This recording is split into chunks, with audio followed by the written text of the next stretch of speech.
നമസ്കാരം. National broadcasting news India gulf റൗണ്ടപ്പിലേക്ക് സ്വാഗതം. കുവൈത്തിൽ വിഷമദ്യം കഴിച്ചതിനെ തുടർന്ന് 10ഓളം പ്രവാസി തൊഴിലാളികൾ മരിച്ചു. കഴിഞ്ഞ 2 മാസത്തിനിടെ ഇത് രണ്ടാമത്തെ സംഭവമാണ്. മരിച്ചവരിൽ മലയാളികളുണ്ടോ എന്ന് ഔദ്യോഗികമായി സ്ഥിരീകരിച്ചിട്ടില്ല. മദ്യനിരോധനം നിലവിലുള്ള കുവൈത്തിൽ അനധികൃതമായി നിർമ്മിക്കുന്ന മദ്യമാണ് പലയിടത്തും ലഭ്യമാകുന്നത്. വിഷമദ്യം കഴിക്കുന്നവർക്ക് കാഴ്ച നഷ്ടപ്പെടാൻ സാധ്യതയുണ്ടെന്നും സർക്കാർ മുന്നറിയിപ്പ് നൽകിയിരുന്നു. സംഭവത്തെക്കുറിച്ച് കുവൈത്ത് അധികൃതർ അന്വേഷണം ആരംഭിച്ചു. കുവൈത്ത് സർക്കാർ കുടുംബ സന്ദർശക വിസകൾക്ക് ഏർപ്പെടുത്തിയിരുന്ന ശമ്പള പരിധി ഒഴിവാക്കി. ഇതിലൂടെ മലയാളികൾ ഉൾപ്പെടെയുള്ള പ്രവാസികൾക്ക് തങ്ങളുടെ കുടുംബാംഗങ്ങളെ കുവൈത്തിലേക്ക് കൊണ്ടുവരുന്നത് എളുപ്പമാകും. കൂടാതെ വിസ കാലാവധി 3 മാസം വരെയായി ഉയർത്തുകയും ഇഷ്ടമുള്ള എയർലൈനിൽ യാത്ര ചെയ്യാനുള്ള അനുമതി നൽകുകയും ചെയ്തിട്ടുണ്ട്. ബന്ധുത്വത്തിന്റെ കാര്യത്തിലും ഇളവുകൾ അനുവദിച്ചിട്ടുണ്ട്. ഒമാനിൽ മൊബൈൽ നമ്പർ പോർട്ടബിലിറ്റി സേവനം താൽക്കാലികമായി നിർത്തിവെക്കുന്നു. ടെലികമ്മ്യൂണിക്കേഷൻസ് റെഗുലേറ്ററി അതോറിറ്റിയുടെ മുന്നറിയിപ്പ് അനുസരിച്ച് പുതിയ സെൻട്രൽ പോർട്ടബിലിറ്റി സംവിധാനത്തിലേക്ക് മാറുന്നതിനാണ് ഈ മാറ്റം. ഈ മാസം 18 മുതൽ ഇത് പ്രാബല്യത്തിൽ വരും.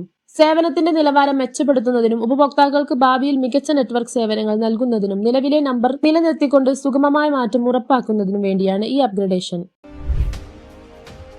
UAE-യിലെ തൊഴിലാളികൾക്ക് കടുത്ത വേനലിൽ നിന്ന് സംരക്ഷണം നൽകാൻ വേണ്ടി സർക്കാർ വിപുലമായ പദ്ധതികൾ നടപ്പാക്കി. ഇതിന്റെ ഭാഗമായി 10,000-ത്തിലധികം ശീതീകരിച്ച വിശ്രമ കേന്ദ്രങ്ങൾ ഒരുക്കിയിട്ടുണ്ട്. ഇതിനു പുറമെ തൊഴിലാളികൾക്ക് തണുത്ത വെള്ളം, ഐസ്ക്രീം, ഭക്ഷണം, സൺഗ്ലാസ്, സൺസ്ക്രീൻ തുടങ്ങിയവ നൽകുന്നു.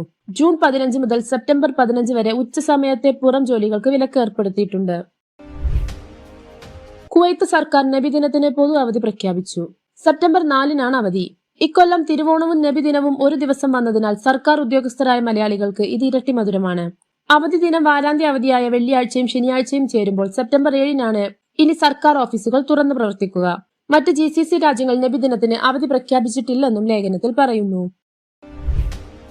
അബുദാബിയിൽ പൈലറ്റ് നിയന്ത്രിത എയർ ടാക്സി സർവീസ് ആരംഭിക്കുന്നു. ഔദ്യോഗിക ടാക്സി സർവീസിന് മുന്നോടിയായാണ് ഈ പദ്ധതി. സേവനം തുടങ്ങുന്നതിനുള്ള തയ്യാറെടുപ്പുകൾ പ്രകടമാകുന്നതിനും എയർ ടാക്സികൾക്ക് സ്വീകാര്യത നേടുന്നതിനും വേണ്ടിയാണ് പൈലറ്റ് നിയന്ത്രിത ടാക്സികൾ പുറത്തിറക്കുന്നതെന്ന് ആർച്ചർ ഏവിയേഷൻ CEO ആദം ഗോൾഡ്സ്റ്റീൻ പറഞ്ഞു. അബുദാബി ഇൻവെസ്റ്റ്മെന്റ് ഓഫീസുമായി സഹകരിച്ചാണ് ഈ പദ്ധതി നടപ്പാക്കുന്നത്. സൗദി അറേബ്യയിൽ തൊഴിൽ വിസ സ്റ്റാമ്പിങ്ങിനായി മിക്ക തൊഴിൽ മേഖലകളിലും പരീക്ഷ നിർബന്ധമാക്കി. തൊഴിലാളികളുടെ ഗുണനിലവാരം ഉറപ്പാക്കുക എന്നതാണ് ഈ നിയമത്തിന്റെ ലക്ഷ്യം. ലേബർ, ലോഡിംഗ്, അൺലോഡിംഗ് വിസകൾക്കും ഇത് ബാധകമാകും. കേരളത്തിലെ ഉദ്യോഗാർത്ഥികൾക്ക് ഈ പരീക്ഷ എഴുതുന്നതിനായി ചെന്നൈയിലേക്ക് പോകേണ്ടി വരും.